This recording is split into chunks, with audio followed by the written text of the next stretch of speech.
Morning, everybody. I'm going to give it just one more minute and make sure everybody is here that is supposed to be here. I am Katie Bragg. I am the Maine PTAC counselor for Washington County, Downeast area to be exact. And today we're going to have Downeast Wind, Apex Clean Energy speaking. But it was being. And let's give it just a minute and then I will introduce Robert. Katie, do you mind explaining what PTAC stands for? I would love to. PTAC stands for Procurement Technical Assistance Center. Counselor is what I am. What we do is we help businesses get government contracts sell our goods and services to the government in the form of contracts. Sorry. Yes, so that's what I do. I help businesses of Washington County, Downeast area, sell their goods and services to the government.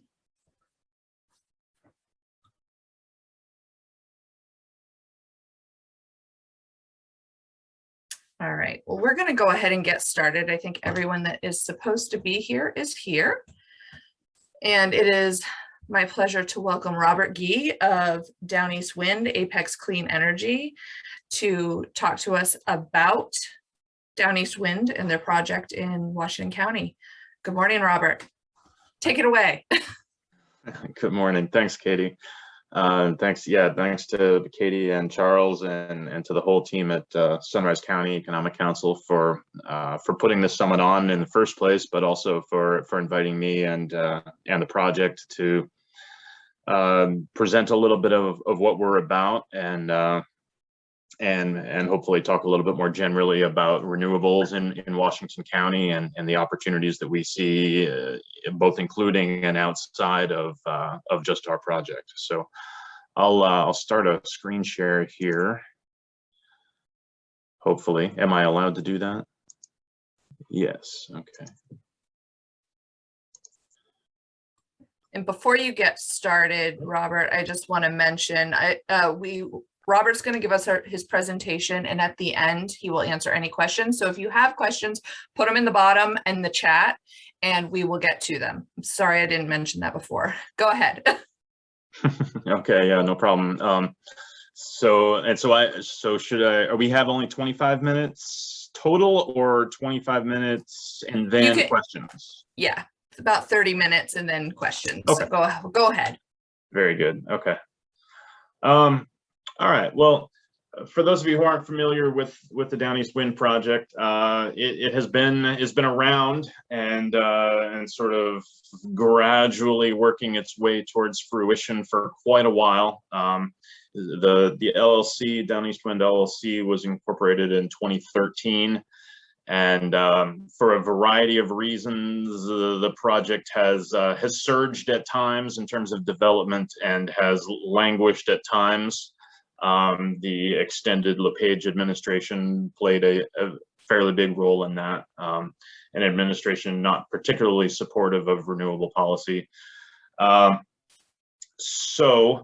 Lately we have seen some fairer winds, so to speak, and we are now at the point where we have gone from a sort of hypothetical project to one that is actually engineered, it's designed, it's approved by landowners, and it is in the permitting process. So we now feel like we have something that, while it hasn't broken ground, it's a lot more real and tangible than it's been in years past.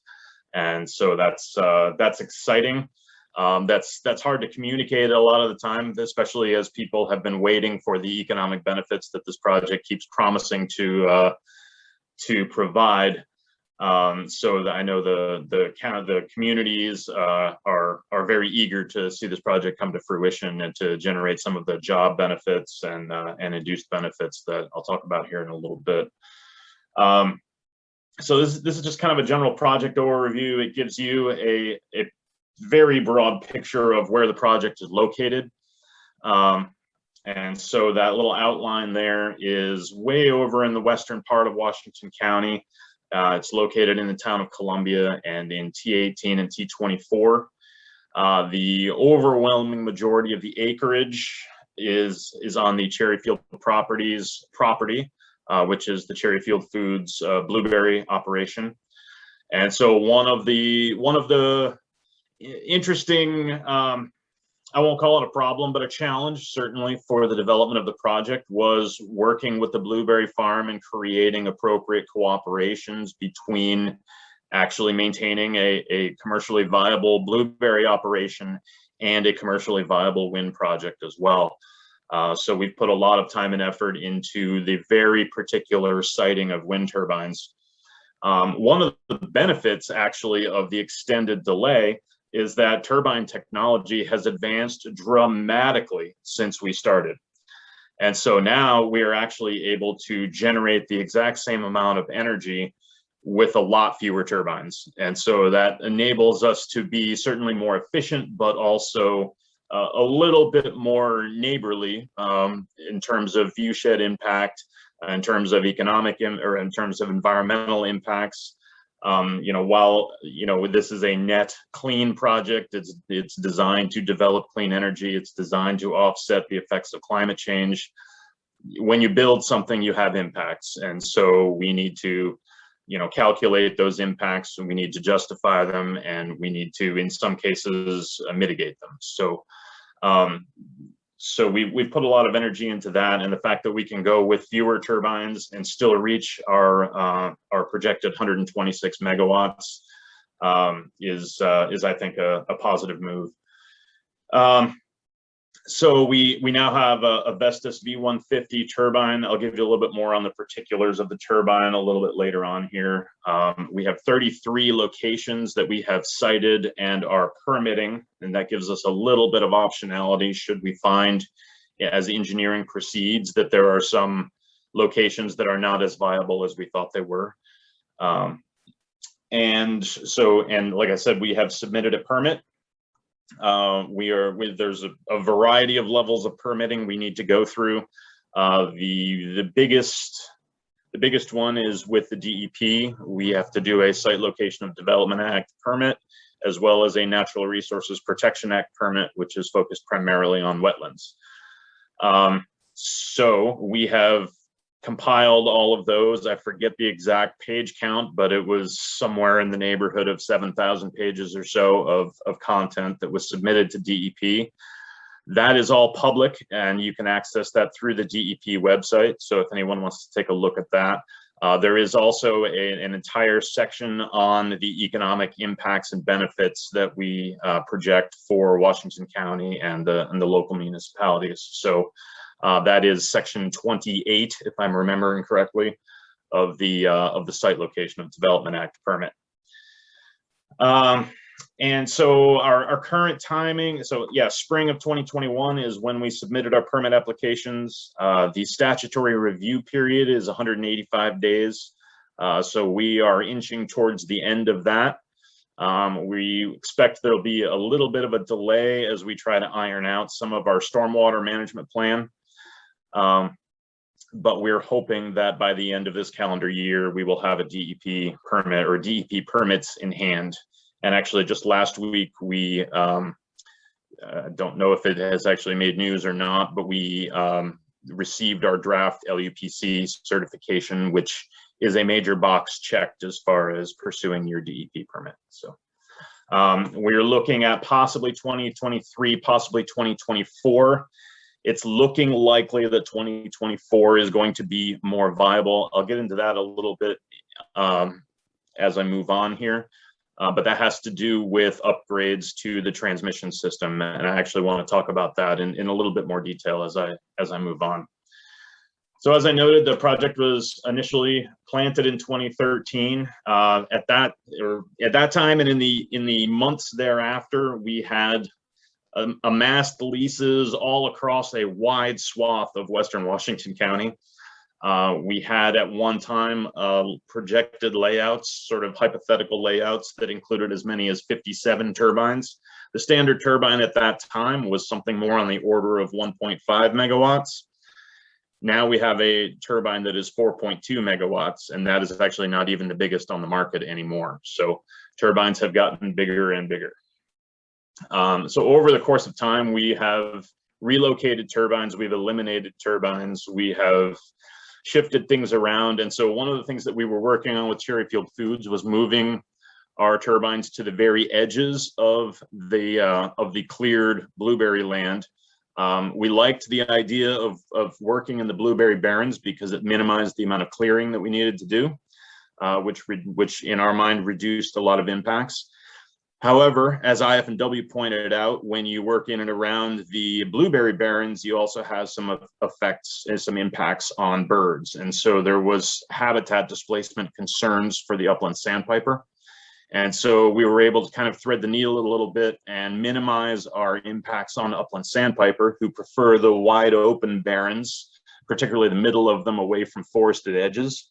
So we've sited a number of turbines along those forested edges where upland sandpiper do not frequent, and also where we stay out of the way of blueberry operations as well. So we also relocated more and more of the project up to the northward into T24 and northern portions of T18.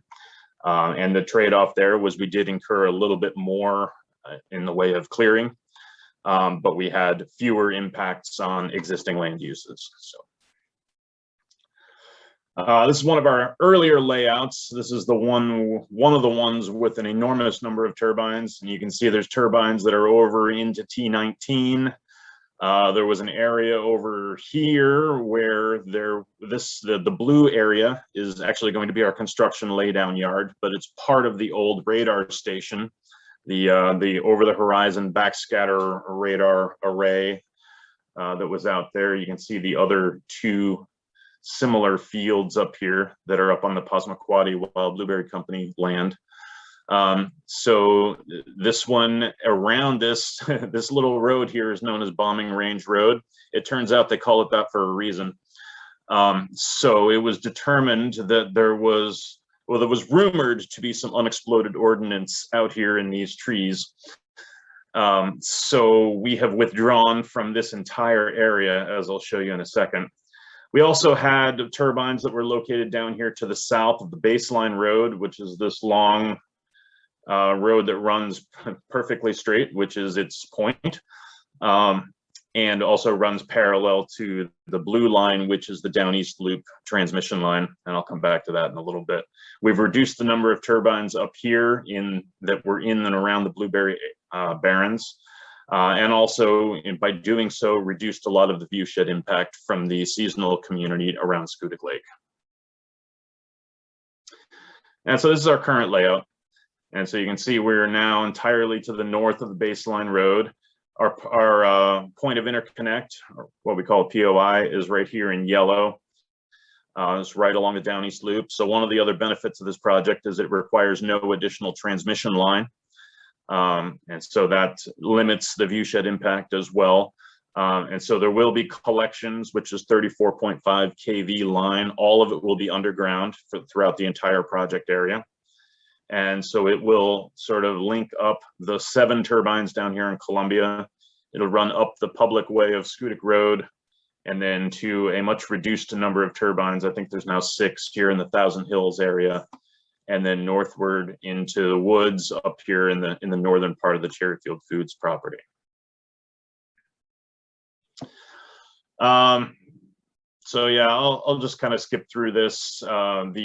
Again, no transmission. We are also making a lot of very substantial upgrades to the roads. One of the other benefits of working with the farm was that there's a robust network of existing roads out there.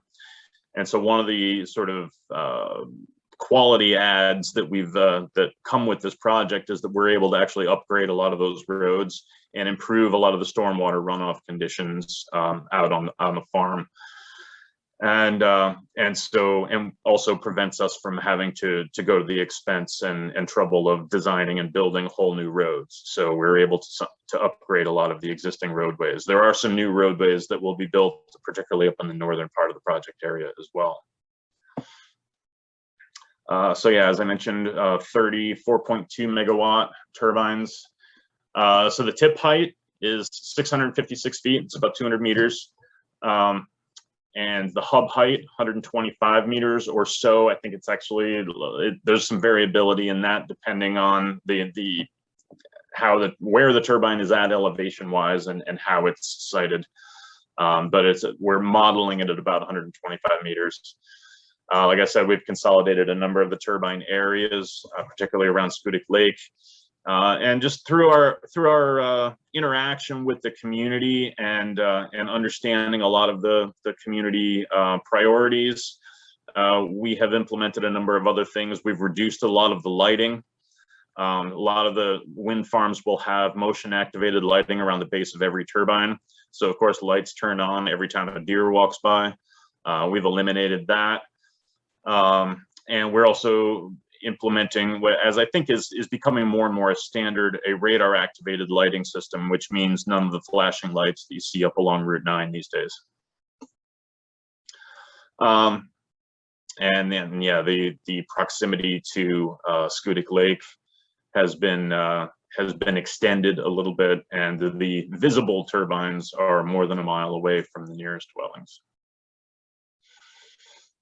I talk a little bit about emergency response just because I think it kind of highlights a bit of our outreach to the community.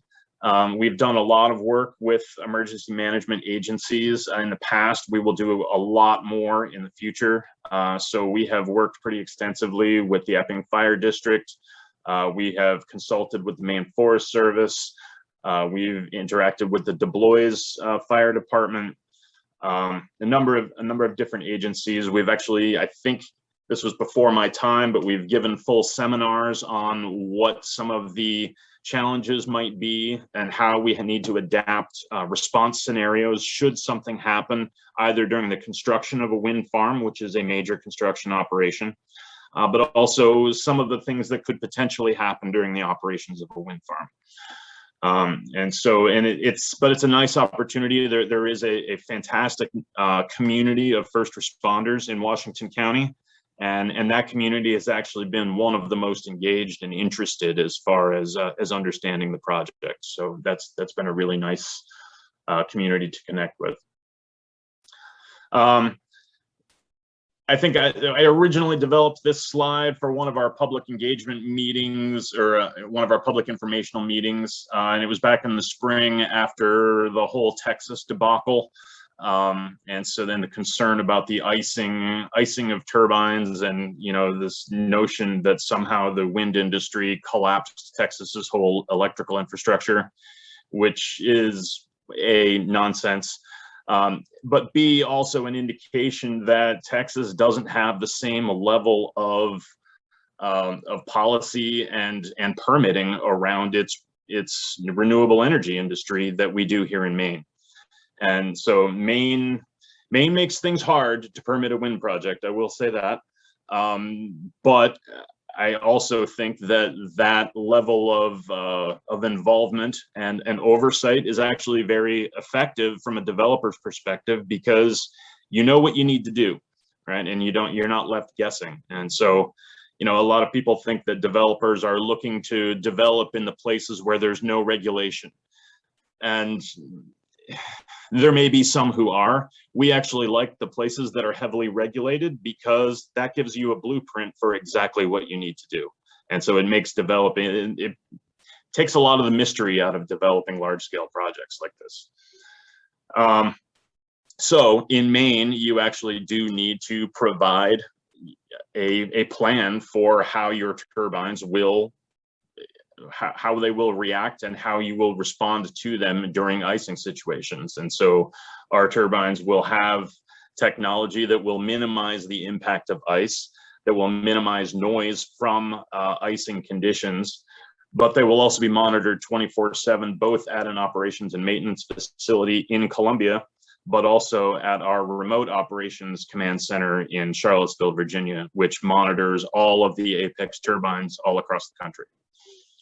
And so they have the ability from either of those locations to alter and slow down, speed up, or just completely shut off any of the turbines. So if there is a storm event coming that could be a threat to the turbines, or could make the turbines a threat to anything around them, they can be shut down entirely and remotely. yeah, like I mentioned, a lot of agency coordination and consultation with the project design that's been done in the past. We will, once the project is built, probably while it's being built, be doing a number of seminars and drills and work with local first responders to develop response plans should they ever be needed. So economic impacts. Let's see. Did we start right? We started a little before 10, didn't we? Okay. Okay. I'm just trying to calibrate my time here, so I make sure I leave enough time for questions. Started just before 10. So.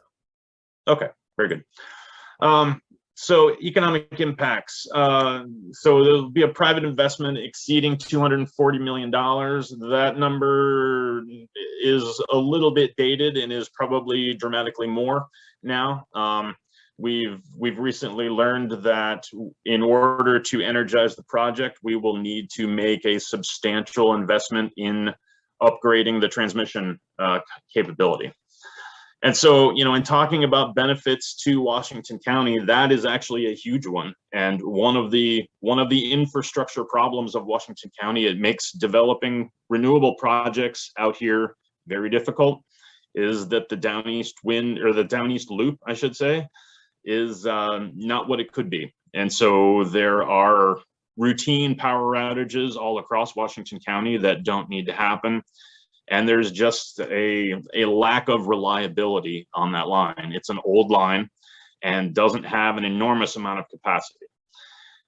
And so one of the sort of self-fulfilling, self-perpetuating processes is that the more we support renewable energy projects like ours, the more the developers and the utilities kind of share the necessity to upgrade the infrastructure to accommodate the power that is going to be generated and put onto that line, right? So one of the things that we need to provide is something like a $40 million STATCOM unit that will not actually be on our site. It'll be at the Tunk Lake substation, but that will increase the reliability of that line.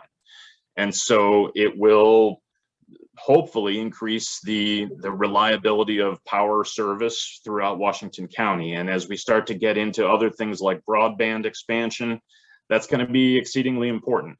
So as we support these renewable energy projects, one of the things that we can do to promote renewable energy is to strengthen the existing infrastructure, because that's what renewable energy projects look for when they look for a viable site. They try to cluster around existing transmission infrastructure. So the more of that infrastructure there is, the more renewable energy interest there will be. And so in terms of opening up Washington County or Aroostook County even, and that's kind of considered to be the Wild West in Maine at the moment, is Aroostook County, because there is absolutely no viable transmission up into Aroostook County. And as soon as there is, there will be wind and solar developers aplenty looking to take advantage of that. So,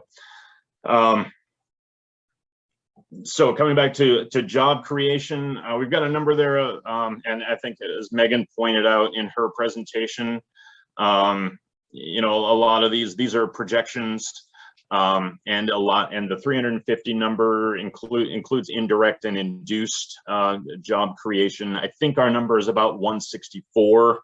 In terms of direct job creation, the overwhelming majority of that would be during construction. So the 350 includes, you know, indirect hires that are related to the expansion of other local area businesses. And so our intent is to work with as many local contractors as possible. We need contractors to do clearing, and a fair amount of it. We need concrete, we will need electrical support, we will need additional engineering. Just through the development process, we haven't actually put a shovel in the ground yet, but we've already, you know, created jobs amongst environmental consultants, amongst engineering firms, amongst a variety of other surveyors and researchers who have contributed to understanding the site and the project reality. Waste removal, transportation of actual turbine components, that's becoming a bigger and bigger industry as well. So lots of induced impacts, and also just, you know, the more people we bring into the area to work on the wind farm, the more they are, you know, taking advantage of local places to stay. Washington County is not a place to commute to every day, so people will be staying in local lodges and motels. People will be eating at local restaurants. People will be frequenting convenience stores, buying gas, and on all those kinds of things. So this slide gets into a bit of our TIF and community benefit agreements. These were passed at both the county and town level, I think back in February of 2020. I was pretty new to the project at that time, but so I wasn't fully up to speed on all of the specifics, but there were essentially there were a number of payments that were laid out that would go to both the town and the county, and they were allocated at both levels to particular kinds of things. One of the sort of sources of some consternation about the project, and like things that easily create a lot of negative headlines, is the whole TIF process. And so the very easy headline for the TIF situation is that basically the project or the developer gets 70% of its property tax revenue back. And while that's true, it's actually because the TIF is coupled with a community benefits plan that puts that money right back into the local communities, but does it in a way that gives the community a little bit more autonomy in how that money is spent. And also turns it from property tax revenue, which would create problems at the state level, turns it into other kinds of revenue with specific allocations so that the town and the county can take advantage of that. So while the easy headline is that, you know, the developers are crooks and the community leaders are dupes, it's actually a little bit more complicated than that, and it allows us to get some money back at a time when we desperately need it, because we're investing enormously in a project that won't create revenue until it is completely built. But it also allows the communities to work a little bit more effectively with that money and not lose money from the state by receiving it. And so this is kind of a different rendering of some of those same dollar figures. But in a sense, it's about $20 million over the life of the project in tax revenue that will essentially be funneled back into local communities. And so you can see some of that is allocated towards watershed management and infrastructure. Some of it's allocated towards health and emergency services. Some of it's allocated towards lakeshore improvements along Scudic Lake. And then some of it is allocated towards entrepreneurship programs, I believe administered by Sunrise County Economic Council, and some scholarship programs as well. So a number of ways that that this money is allocated and put to good use. We also have a community benefit or a community grant program, which is actually open right now. So please feel free to pass that word along and pass the link along. I can direct you to it. It's on our website, which is downeastwindfarm.com. There are a number of local organizations that we have funded with our, I think we do them twice annually in the spring and fall.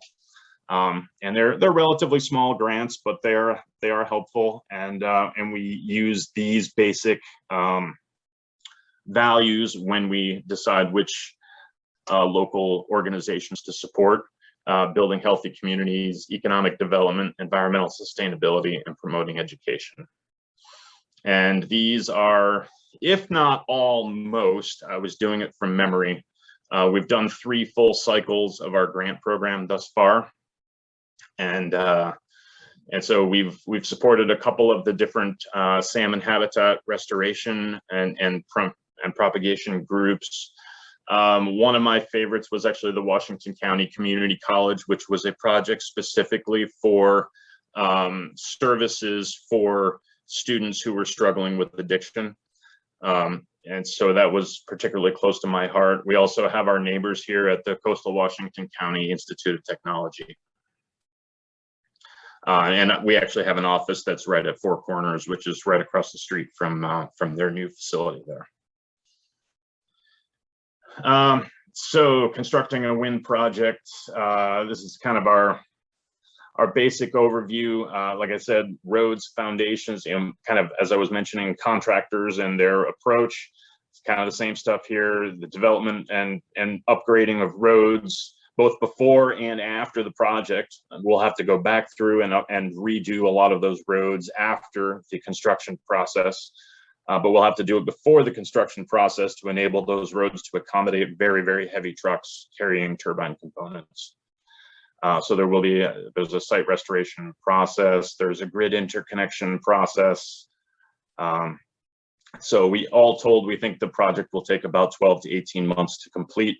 When exactly that will commence is still a bit up in the air, because the utility is telling us that STATCOM unit is going to take us 34 months to completion. And that probably won't begin until just after the first of the year. So we may, after all of the delays and all of the time in development, we may actually wind up kind of dragging our feet a little bit to wait for the utility and the electricians to do their work on the infrastructure. During operations, we anticipate that there will be 6 full-time turbine technician jobs. They'll be located in Columbia at an operations and maintenance facility that is right on Route 1. Ordinarily, an operations and maintenance facility will be within the project area. Our project area is pretty remote, so we kind of liked the idea of having it be in the community and around surrounding businesses, someplace you could actually get deliveries and so forth. So be near gas stations and the like. So we opted for a spot right there on Route 1. Which if you know Columbia, is actually the old Navigator restaurant, or Elmer's Seafood Shack, I think it was called at one time. So we have an option to purchase once we get our permit on that property. And that is me. So please feel free to give me a call should you have any questions, anything you want to follow up on, and I can take any questions now as well. I hope I didn't go dramatically over there, Katie. You're good. You have 11 minutes left, so we got some time for questions. First question we do have is, will the PowerPoint slides be available for people to see after this?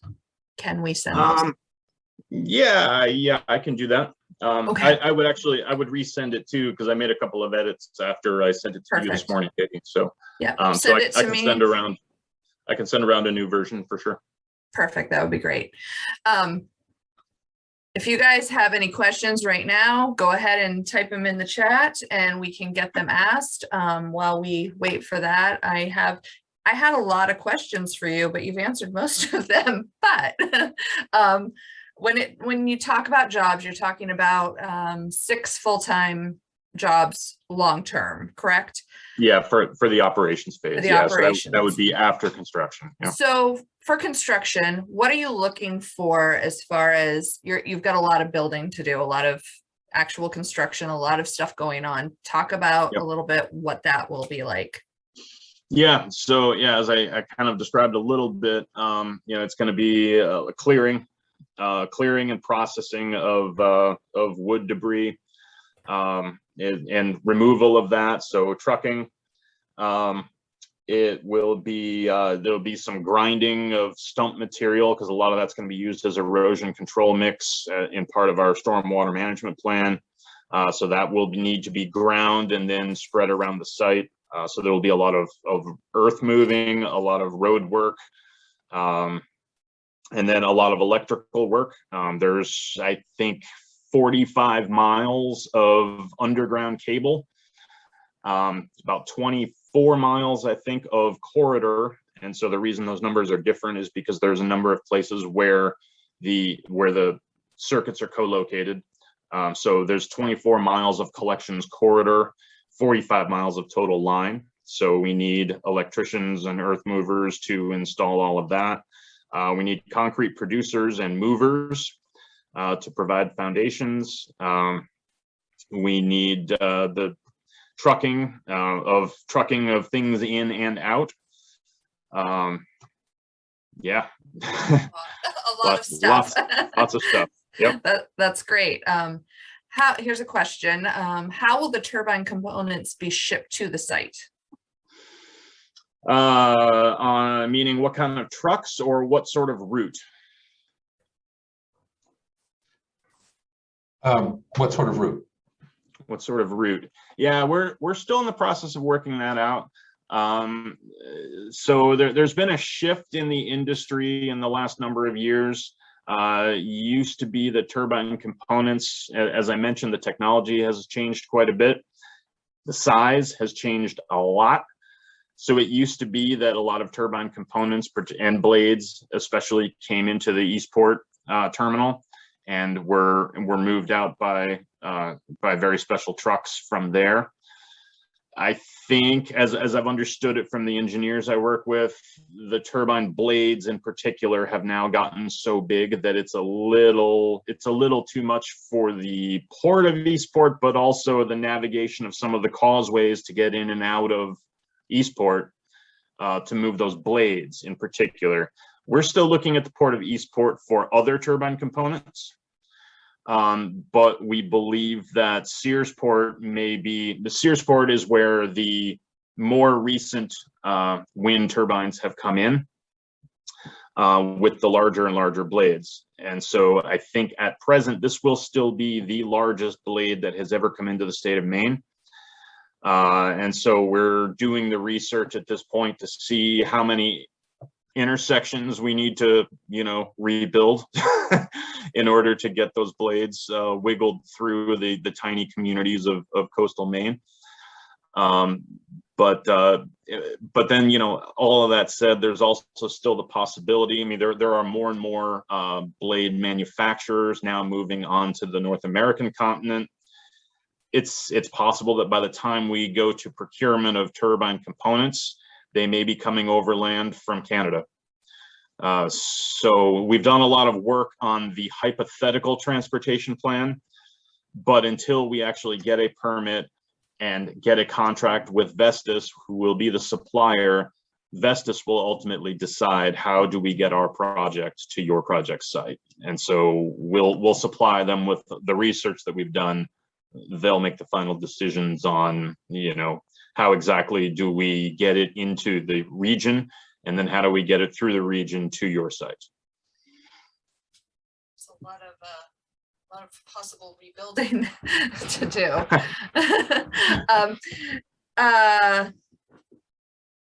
So I'm sure it's on your website, but there's often talk about sound concerns with these turbines. How can you speak to that a little bit? Yeah, there is often concern about sound, and one of our permit requirements is that we do a full sound study. So we have done that. We've done some supplements to it as well. And so I believe the state of Maine and the local ordinances for wind power basically conform to a 42 decibel nighttime sound limit. And we are mostly within that. The only caveat to that being that there's the possibility that under icing conditions, when you have an icing condition on this type of turbine, it hypothetically adds about 5 decibels to the noise output. So we have to go back and remodel that, and then look at some of the turbines, particularly in Columbia, and their proximity to some of the mostly hunting camps that are right around some of the Columbia turbines are considered dwellings, and therefore we have to model the sound from them. So yeah, generally speaking, we are within compliance on sound. but there are some things that we're still looking at to make sure that we remain. So, but, you know, and I mean, most people don't really know what 42 decibels means. But generally that is about loud enough that if there's enough wind blowing through the trees to actually make the turbine move, the wind blowing through the trees is louder. So we have about 3.5 minutes. One last question I have for you is, you're looking at about 30 of these, right? 30 turbines. Oh, the turbines. Yep. Yes. And will they all go in at the same time, or will you do a few at a time, then move on? Will it be in stages?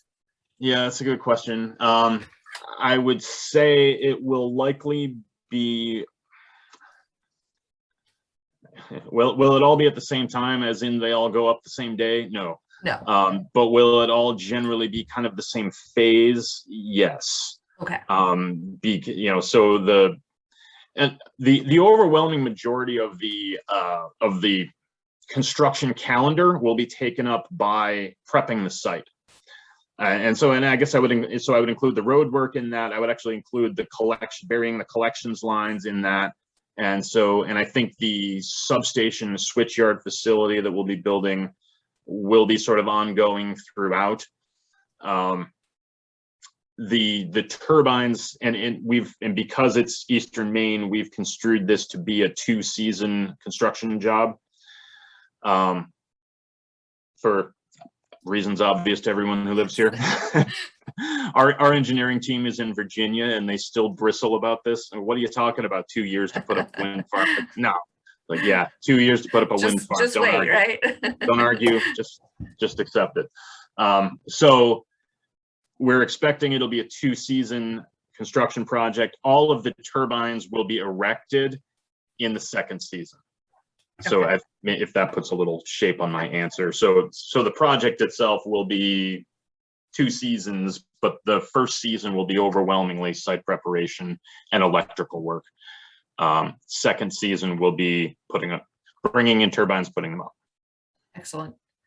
Well, we have about 1.5 minutes left. If anyone has any questions, you can unmute yourself. Any last questions? Or Robert, do you have anything else you'd like to tell us?